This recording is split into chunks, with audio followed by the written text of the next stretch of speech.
Regardez, BlackRock vous a menti, ils vous ont trompé. Et plus important encore, ils ont contrôlé tout le narratif autour de l'industrie des crypto-monnaies depuis 2021. Cette vidéo est la plus importante que vous regarderez jamais dans le domaine des crypto-monnaies et probablement même de l'investissement en général. Et vous allez vite comprendre pourquoi je dis ça.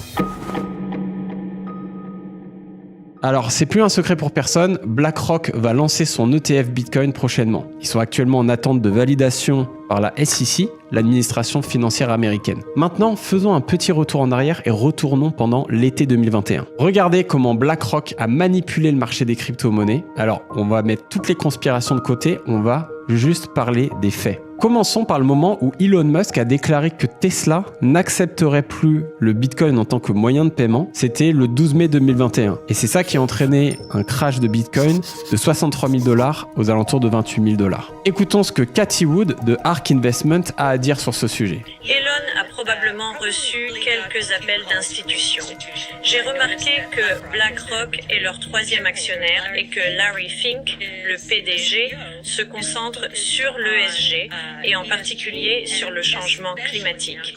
Je suis donc certain que BlackRock a enregistré quelques plaintes. Alors, pour rappel, BlackRock, c'est le plus gros fonds de gestion d'actifs financiers au monde. Il contrôle environ 9 000 milliards de dollars d'actifs financiers, donc de l'immobilier, des actions de la plupart des grandes entreprises. Mais il gère aussi une énorme plateforme technologique connue sous le nom d'Aladdin, qui supervise en fait plus de 21 000 milliards de dollars et qui est utilisé par la plupart des institutions et sociétés financières du monde. Il y en a plus de 453 aujourd'hui. Et BlackRock possède aussi plus de 38% des ETF du marché américain. Donc autant dire qu'ils ont la main mise sur le système financier actuel. Mais pourquoi tout ça est-il important ? En tant que plus grand groupe de gestion d'actifs financiers au monde, BlackRock recherche constamment les meilleurs investissements possibles pour ses clients, pour ses investisseurs. Et à leurs yeux, les investissements en faveur d'une croissance économique durable en font grandement partie pour les prochaines années. Et il s'est passé un truc lors du G20 de 2021. Il s'agit d'un forum organisé par les 20 pays les plus riches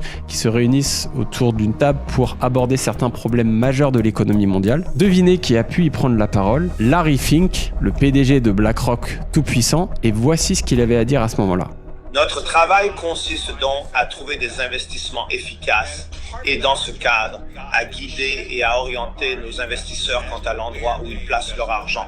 Il continue en disant que l'investissement le plus important à leurs yeux sera les infrastructures, et en particulier les infrastructures renouvelables dont l'économie mondiale et tout le monde parlent depuis bien longtemps maintenant. Alors maintenant, faisons un lien avec Elon Musk. Environ une semaine après que Elon Musk ait déclaré que Tesla n'accepterait plus le Bitcoin, ce qui a entraîné un crash monumental de Bitcoin, Elon a déclaré avoir parlé avec les mineurs de Bitcoin américains, dont Michael Saylor de MicroStrategy et les plus grosses boîtes de minage américaines. Après cet événement, Michael Saylor avait déclaré à l'époque que les mineurs s'étaient mis d'accord pour former le Mining Council de Bitcoin, le conseiller des mineurs du Bitcoin. Leur but était de promouvoir la transparence de l'utilisation de l'énergie et d'accélérer les initiatives durables dans le monde entier autour de Bitcoin. Alors pour ceux qui ne le savent pas, Michael Saylor, c'est le PDG de MicroStrategy, c'est un des plus gros investisseurs Bitcoin au monde. Et un des actionnaires principaux de MicroStrategy n'est autre que BlackRock. Mais qui fait aussi partie de ce Bitcoin Mining Council ? Argo Blockchain, dont BlackRock est un des principaux investisseurs, Marathon, dont BlackRock a augmenté la participation de plus de 95% récemment, et Riot, une des entreprises les plus connues dans le mining de Bitcoin et dont BlackRock est aussi l'un des principaux investisseurs. Et ce qui est fou, c'est que pendant que tout cela se passait, BlackRock, au même moment, élargissait sa présence en Chine en obtenant une licence de gestion de patrimoine, ce qui signifie que BlackRock va aider la Chine à construire un écosystème durable pour l'investissement. Et au même moment, comme par hasard, la Chine interdit les crypto-monnaies et toute activité de minage de Bitcoin sur son territoire pour des raisons écologiques. Et donc, pendant que tous les mineurs chinois sont obligés de quitter le pays rapidement pour aller s'installer dans d'autres zones où il est possible pour eux de continuer leur activité, devinez qui rachète ces entreprises par milliers ? Les entreprises du Bitcoin Mining Council, dont BlackRock est l'un des plus gros investisseurs. Ça, c'était en mai-juin 2021, qui a provoqué un crash monumental du marché des cryptos. Et c'est le moment où BlackRock s'est attaqué à l'infrastructure sur laquelle repose le Bitcoin, les mineurs. Et puis on avance. Un an plus tard, en mai 2022, BlackRock a publié son dernier rapport d'analyse qu'il a appelé la grande accélération. Et dans ce rapport, ils expliquent comment la blockchain va révolutionner notre avenir. Et vous allez voir, c'est fou. Ce rapport est sorti au même moment où Larry Fink a menti à plusieurs reprises ouvertement en disant qu'il ne s'intéressait pas à Bitcoin, que Bitcoin était une fraude, que c'était de l'argent criminel. Bitcoin is it just shows you how much demand for money Straight up lying laundering to there people. is in the world. I mean, that's all it is. I mean, it is just... It's an index. It's an index of money laundering. But most importantly, what I think about most of these cryptocurrencies, it just identifies how much money laundering there is being done in the world. Et ce rapport de BlackRock contient des données étonnantes et extrêmement importantes pour nous permettre de lire entre les lignes de la vision et de la stratégie long terme de BlackRock par rapport à la blockchain et aux crypto-monnaies. Je te conseille de t'accrocher à ta chaise. Il commence par annoncer que les mesures de confinement prises pendant la pandémie ont changé de manière permanente nos modes de vie. Et ils annoncent avoir identifié 3 domaines qui connaissent des changements hyper importants et qui sont permanents. Et ils disent que le marché sous-estime l'impact de ces changements, mais qu'ils pourraient bientôt reconnaître leur importance, créant ainsi une fenêtre d'opportunité de croissance pour les investisseurs prévoyants. Et l'un d'eux est notre manière de consommer, qui va être totalement transformée selon BlackRock avec l'utilisation de la blockchain. Vous allez comprendre. La digitalisation a transformé presque tous les aspects de la consommation. Grâce à la technologie de la blockchain, les consommateurs acquièrent une indépendance que la dynamique du marché ne leur permettait pas jusqu'à présent. Les cryptoactifs donnent du pouvoir aux utilisateurs en offrant une inclusion financière aux personnes non bancarisées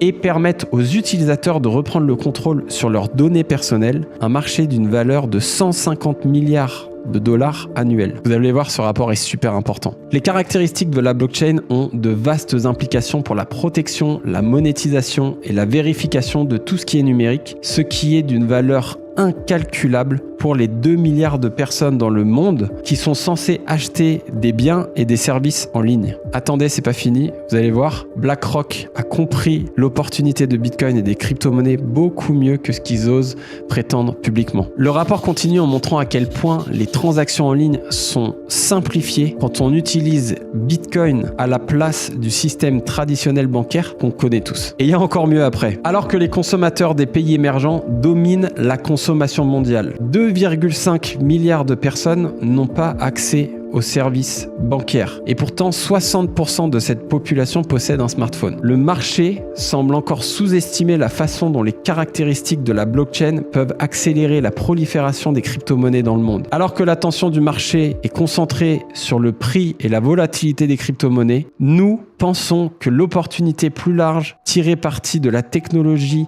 de la blockchain pour les paiements, la gestion des contrats et la consommation en général n'a pas encore été pricée. Pourquoi tout cela est-il si important ? Eh bien en fait, BlackRock n'a pas seulement investi dans la plupart des grandes sociétés de minage de Bitcoin au monde. BlackRock a décidé aussi de s'associer à NCF et à BlackHawk, 2 sociétés de paiement en crypto-monnaie. BlackRock a augmenté sa participation dans l'entreprise NCF et possède aussi 6% de BlackHawk. Donc ils n'investissent pas seulement dans les sociétés de mining, mais aussi dans des systèmes de traitement de paiement et dans la mise en place de nouveaux ETF. Ils ont quand même dit, je cite BlackRock, « Nous pensons que l'opportunité plus large de tirer parti de la technologie blockchain pour les paiements, les contrats et la consommation en général n'a pas encore été pricée. Expliquez-moi maintenant comment toute cette manigance n'envoie pas Bitcoin à plus de 100 000 $ prochainement. Parce qu'une fois que BlackRock aura lancé son ETF spot sur Bitcoin, ils contrôleront l'offre, ils contrôleront la demande et ils contrôleront aussi le coût marginal de production de Bitcoin à travers les entreprises de minage. Et en plus de ça, ils contrôleront la concurrence. Et donc tout ça, ça signifie que non seulement l'ETF Bitcoin va faire augmenter la valeur de Bitcoin, mais que ça va faire gagner des milliers de milliards de dollars à ces institutions financières. Et tu vas bien mieux comprendre pourquoi BlackRock disait jusqu'à maintenant publiquement qu'ils ne s'intéressaient pas à Bitcoin, parce qu'ils étaient encore en train de construire tout ce système et qu'ils n'avaient pas encore la main mise sur toute l'économie de ce marché, de cette industrie. Parce qu'une fois que l'ETF sur Bitcoin va être validé par la SEC, BlackRock aura bouclé cette boucle sur laquelle il travaille depuis des années. Et je vous parie qu'à ce moment-là, ils vont recommander à tous leurs clients de détenir entre 1 et 5% de leur portefeuille en Bitcoin pour diversifier leurs investissements. Et ça va leur permettre de gagner énormément d'argent au niveau de l'ETF, qui est un de leurs produits financiers, au niveau des sociétés de minage qui vont énormément s'enrichir et prendre de la valeur, et au niveau des sociétés de paiement au fur et à mesure que ça va être mis en place. Mais bon, vous savez quoi? Continuez à vendre vos crypto-monnaies, continuez à poster des commentaires dans mes vidéos en disant que les cryptos sont mortes ou que vous attendez une Bitcoin redescendre à 5 000 $ pour en racheter. En faisant ça, vous êtes de la chair à canon pour BlackRock. Alors on le savait déjà, mais c'est encore plus évident maintenant que BlackRock tire les ficelles de l'économie. Il contrôle toujours tout en amont, mais ça s'arrête pas là. Quelques mois après le crash de FTX, le PDG de BlackRock, Larry Fink, a annoncé qu'il pensait que la technologie des crypto-monnaies était encore très pertinente malgré le scandale de FTX. Ça y est, leur système devait commencer à être en place. Il a annoncé qu'ils avaient une exposition de 24 millions de $ à FTX, qui est l'équivalent de 1 € pour BlackRock. Puis, il a dit que la technologie derrière la crypto-monnaie sera très importante et il pense que la prochaine évolution sur les marchés financiers sera la tokenisation des titres. Et ça passe par la blockchain. BlackRock veut clairement façonner nos marchés financiers. Et l'approbation de cet ETF sur Bitcoin, ça va entraîner une cascade de nouvelles initiatives par des institutions sur le marché des cryptos parce qu'ils vont flairer des milliers d'opportunités. Et ça va probablement ramener un flux massif d'investissement sur le marché des crypto-monnaies. Bitcoin et la technologie de la blockchain vont prendre une place capitale dans notre économie. BlackRock et d'autres gestionnaires de fonds l'ont bien compris et ils vont venir profiter de cela. Et quand Larry Fink, le directeur de BlackRock, dit que la plupart des entreprises crypto ne seront plus là à l'avenir, c'est en fait presque une menace directe parce que BlackRock a sûrement un plan très clair pour les remplacer. Donc si vous pensez depuis un an que les cryptos sont mortes, eh ben en fait vous êtes juste de la chair à canon pour Wall Street. Parce que comme la plupart des gens dans l'histoire de l'investissement, vous avez acheté au moment de l'euphorie et maintenant vous avez perdu de l'argent et que vous êtes déprimé et que vous vous dites que c'est terminé, vous allez abandonner et vous allez vous retrouver à racheter à nouveau au moment de l'euphorie lors du prochain cycle. Donc si tu veux éviter de faire cela, il faut absolument que tu commences à te former, il faut absolument que tu fasses des recherches, c'est qu'une question de temps. Si tu veux en apprendre plus, je suis en train de créer la plus grande communauté francophone d'entraide sur l'investissement dans les crypto-monnaies. Tu peux la rejoindre, je t'ai mis le lien en description, c'est gratuit. Et partage cette vidéo à tes amis, partage à ta famille, c'est important que tout le monde se réveille avant qu'il soit trop tard. Et abonne-toi pour être au courant de toutes ces infos avant tout le monde.